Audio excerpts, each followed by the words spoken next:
देश में वो लोग होते थे जिनको नंद कहा जाता था। हम और आप सब जानते हैं कृष्ण महाराज का पालन जिनके घर में हुआ उनको नंद कहा जाता था। अब नंद उस समय में कोई नाम नहीं होता था माताओं सजनों, नंद एक डिग्री होती थी। जैसे सरपंच एक उपाधि है, मेंबर है, वही एमपी एमएलए, ये नहीं बदलती, आदमी बदलते हैं। तो ऐसे ही नंद किसको कहा जाता था? जो लाखों गौओं का 9 लाख गौओं का संरक्षण करता था उसे नंद कहा जाता था।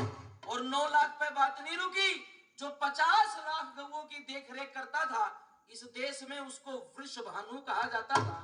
जो 1 करोड़ गौओं की देखरेख करता था यहाँ पे उसको नंदराज की डिग्री दी जाती थी। इतना खुशहाल देश कि जहां गौओं के लंगार चरते थे, और वो गौ जिस गौ को वेद के अंदर तीसरी माता कहा गया है, धरती माता, जननी माता, तीजी मात गौ हो सकती, जिस गौ के दूध में विद्वान कहते हैं सोना होता है।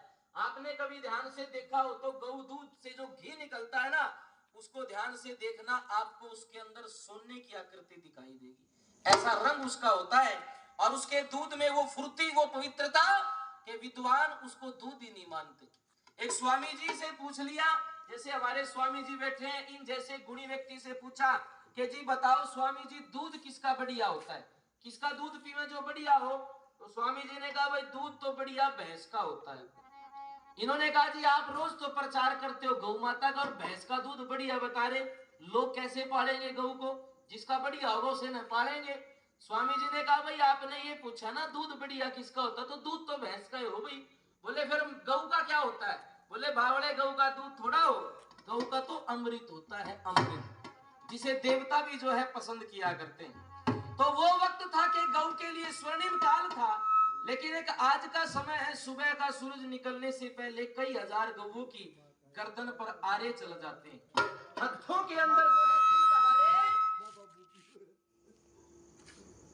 उनको मौत के घाट उतार दिया जाता है।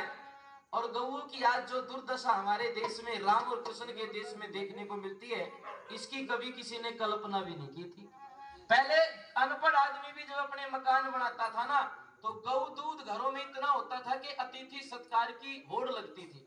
मकान किसी ने बनाया तो घर के बारने आगे, सबके बारने आगे एक बात जरूर लिखी मिला करती, जो आज बहुत कम दिखती है, और वो लिखवाया करते कि अतिथि देवो भव। बन्यू जरूर लिखती है हमारे अतिथि को भगवान मानते हैं। तो पहले लिखवाते थे, फिर जमाना बदलने लगा, लोगों ने वो लिखवाना छोड़ दिया, फिर लिखने लग गए नमस्ते।